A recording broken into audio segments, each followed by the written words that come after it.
And a good Friday afternoon to you. I'm Stacey Ann Providence, and C News is live. Topping the news at this time, Energy Minister Franklin Chan has been appointed as the president of the Gas Exporting Companies Forum for the year 2018. Now, the announcement came via a press release from the ministry on Friday morning. Minister Chan was appointed on October 4th when he traveled to Russia for the 19th ministerial meeting. There, the member countries discussed developments, opportunities and challenges of global energy markets and their resolve to pursue the promotion of natural gas as an affordable, accessible, reliable and clean source of energy based on environmental targets arising from the Paris Agreement. Now, as president of the GECF, Trinidad and Tobago will host the 20th ministerial meeting to be held on November 14th, 2018. Well, Acting Commissioner of Prisons, William Alexander, wants prison officers to know he understands the stresses attached to carrying out their duties. He says as their head, the officers have his full support.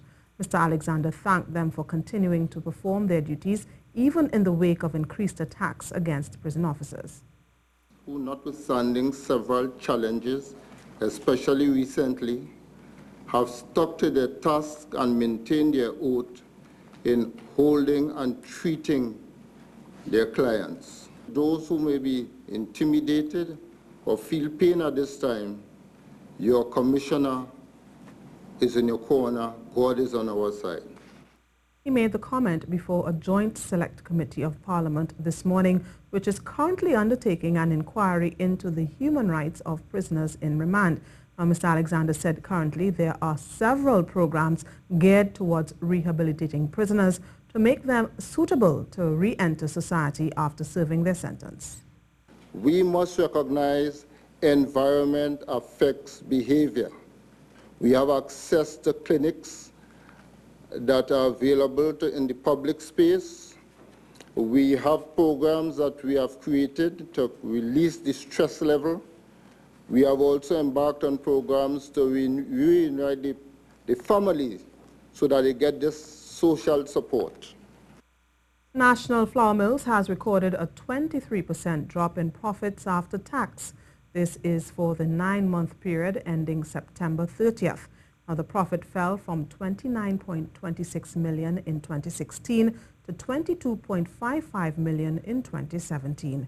Now, revenues also saw a decline from 335.9 million in 2016 to 320 million for the equivalent third-quarter period in 2017. Now, NFM Chairman Nigel Romano said the main reason for the decline came from a 10% fall in revenue.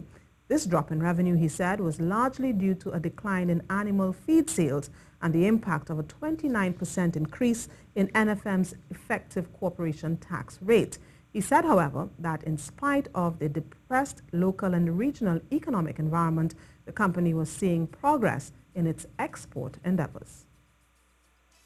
And government is hoping to see all fleet vehicles being either CNG or hybrid by the year 2020. This according to Energy Minister Franklin Chan, who made the statement during the opening of the NP Diego Martin station on Tuesday. Minister Chan said in keeping with the government's strategy for the wider implementation of CNG as a major vehicular transportation fuel, government has agreed to the implementation by December 2020 of a program for the 30% conversion of vehicles in the fleet of government and state enterprises. Additionally, government has agreed that commencing October 1st, 2018 and within 12 months of fiscal 2019, all new acquisitions of fleet vehicles in government will be either CNG or hybrid. Now, this is the C News Live report at noon. Remember, you can keep up to date with all the latest news on our website at ctvtt.com, or you can check us out on Facebook and Twitter at C News Live.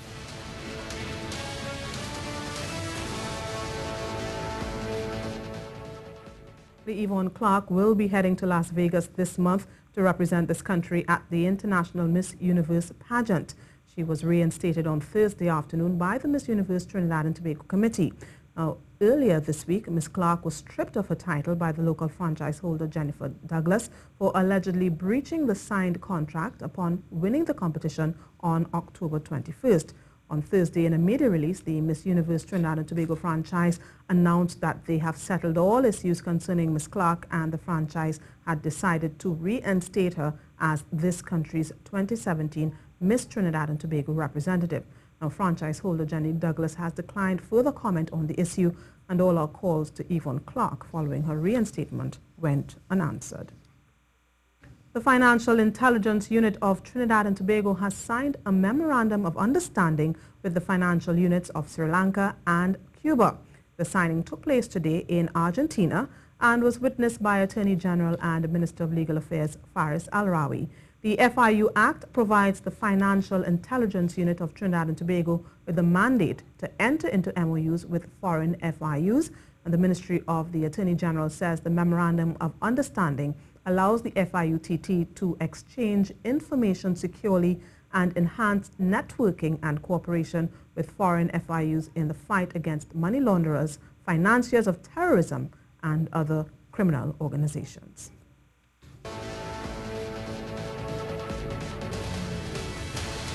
Newly appointed CEO of the Tobago Tourism Agency says marketing Tobago is a critical step to revitalizing the tourism thrust. Now, equally important, Louis Lewis says, is the ease of travel between Trinidad and Tobago, as well as having international carriers come to the destination. Now, Patricia Nicholson has more on this and why he intends to work closely with the Tobago and Hotel Tourism Association. The Tobago Tourism Agency was established earlier this year after government decided to disband the Tourism Development Company and to separate the responsibility for tourism development on each island into two agencies. The appointment of Louis Lewis of St. Lucia as the agency's chief executive officer came on Wednesday. Mr. Lewis says he intends to adopt a holistic approach to revitalizing Tobago's tourism industry. It's difficult to point to one thing that I'm going to do as a major. You really have to be rounded in your approach because of the multifaceted way in which tourism operates.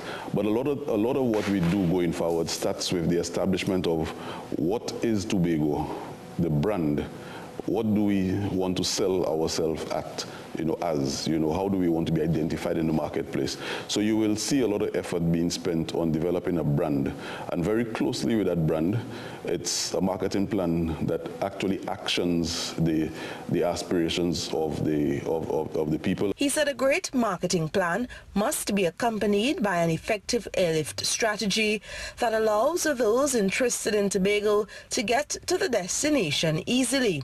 He said the air and sea bridges that have been inefficient for the past few months are critical to the survival of Tobago's tourism industry. You cannot get to anywhere else without moving by transportation, so that is something that we have to be part of the product. The ease of access to, the ease of access from the destination is part of the experience, and it's something that attention will be paid towards. In all this, Mr. Lewis explained why the TTA must work closely with the Tobago Hotel and Tourism Association. We have to work very closely, extremely closely, and I think the chair probably tired of me saying this, that we have to work very closely with the Hotels Association, because at the agency we are in the business of creating an impression, creating a demand, but at the end of the day, for it to become effective, there must be a sale. And the Tobago Tourism Agency does not sell anything, so we have to be working very closely with those persons who sell the product that we are going to have. Regarding hotels, the THA had purchased 2 hotels, Manta Lodge at Speyside and the Sanctuary Resort in Blackrock, at a total cost of $32 million. The intention was to upgrade them to increase room stock on the island. Tourism Secretary Nadine Stewart-Phillips said those hotel upgrade works were put on hold because of economic challenges. We may be pursuing Manta Lodge because it is more cost effective, and of course it's a smaller property. Edicott, though they have the contract for Manta Lodge. So what we are going to do is focus specifically on Manta Lodge for this financial year, probably attempting to bring it to completion, but as it relates to Sanctuary Resort, it's going to be on hold. In the meantime, she urged hoteliers to make use of the loan programs available to assist them in improving room stock on the island. I'm Patricia Nicholson for C News. Well, just over a week ago, the Trinidad and Tobago Taxi Drivers Network called for an enforcement in the motor vehicle laws, particularly Chapter 4850, which dictates that registered taxi drivers must have on display a statement of fares in their vehicles. Now, the association's PRO, Calvin Barker, even went as far as to say he believes the traveling public reserves the right to resist payment if they do not see the statement of affairs when entering a taxi.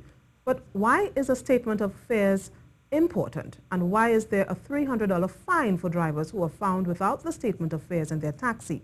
In this Janine Brown report, we find out why.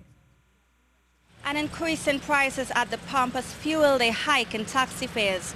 The Trinidad and Tobago Taxi Drivers Association last week gave the traveling public a heads up that fares would soon be increased. It's a measure they say came as a last resort, but was necessary for them to be able to continue their work sustainably.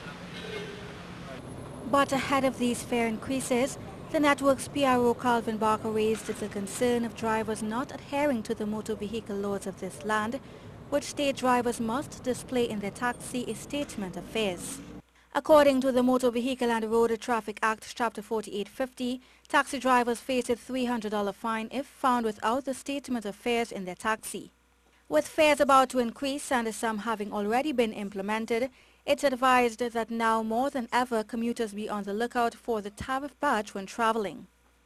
The PRO had also called for greater enforcement of the law by way of patrols on the taxi stands.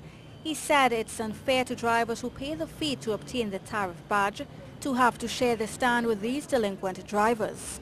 I traveled in a total of 10 taxis on various routes to see how many drivers actually had the statement of fares. I used this cell phone to capture what I saw. A total of 4 actually did have the statement of fares, while the others did not. The QREP to Shoguna's Taxi Drivers Association has already raised fares, which came into effect on Monday, October 30th. Playing the role of a passenger who might not be up to par on the changes, I handed the driver $8, which was the previous fare. To my surprise, he did not alert me to any changes. So I questioned him off camera as to whether the fare had actually increased as was reported. He confirmed it had. The driver did in fact have the tariff as he showed me, but said he knew many passengers were not yet aware of the change, hence the reason for his leniency. Traveling the same route with another driver, however, went a little differently. The fare increased? Yes, it's Monday. Okay, do you have the statement of fares? The guy told me to bring it today, but some people get, some people again. But you don't have it in the taxi? No. Well, I thought if it's not in the taxi, the fare isn't. You can't charge the fare already. I know each cars are supposed to have the statement of fares, right? That is not correct, but that's just a price list, a statement of fares, right? But what happened? They give out some Monday, they went and print some more, they give out today. I didn't get any. That's it. But I understand Monday, that, but by law, you're supposed to have the tariff in the taxi, right? Well, But again, according to the law, the statement of fares is supposed to be on display in all registered taxis. So as commuters await the announcement of more increases, be reminded to be vigilant and where needed, speak up. Only pay the increase in fares when they are in effect, and the statement of fares can be presented as proof of such. In these challenging economic times, every dollar counts. Janine Brown, C News. And now we know. Now, the new play festival was launched at the Big Black Box on Thursday night. Chair of the festival committee, Michael Cherry, said the aim is to showcase the new work of local playwrights. It's a showcase, it's a forum where the new plays can be realized, it can be developed and realized, and we also have workshops within the festival with some really expert people in the field of dramaturgy and playmaking and playwriting and directing. Mr. Cherry said the old plays have been revived time and time again and contends that new stories and ideas are needed to generate new plays. This, he said, is the way to keep the art form alive. Now, the New Play Festival runs from November 3rd to the 5th and then again from November 10th to the 12th.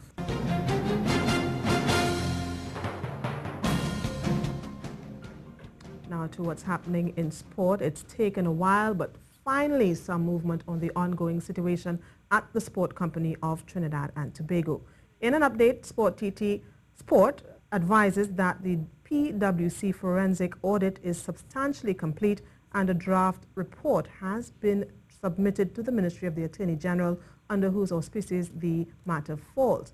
In relation to the 8 employees who sent on administrative leave, a total of 5 of them have since been dismissed for various reasons, but some were dismissed for conduct during the audit as well as certain findings made during the audit.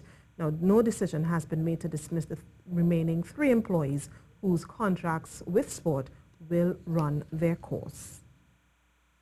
Well, Northeast Stars improved their chances of lifting the TNT Pro League title with a commanding 6-0 thrashing of cellar-placed MICIT St. Anne's Rangers.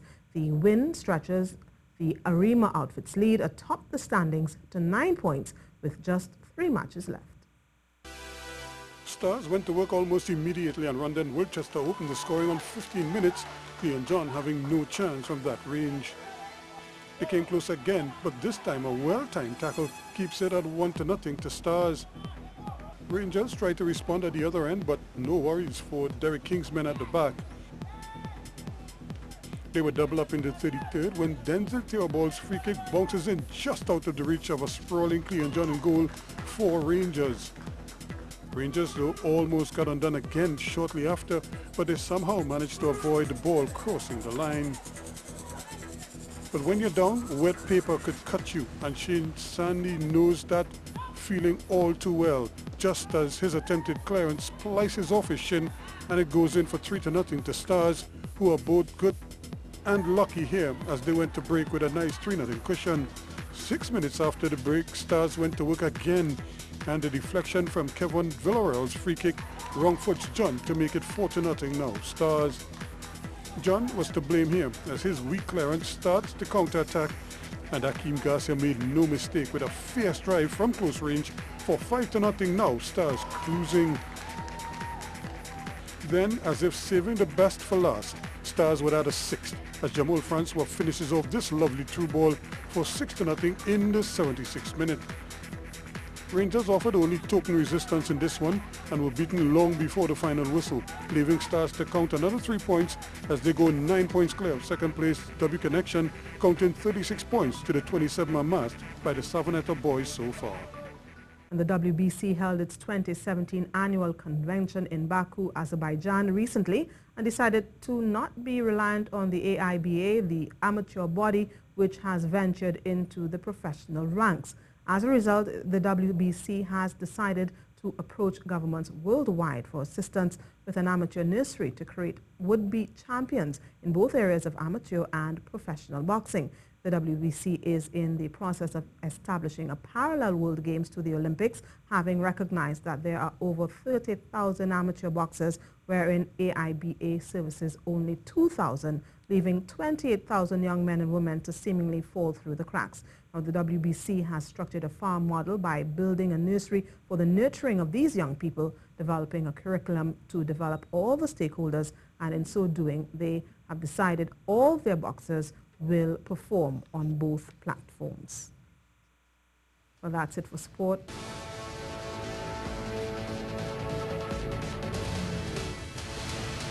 A call is being made for bankers to ensure while changes are being made to their system, the public is made aware how to use it.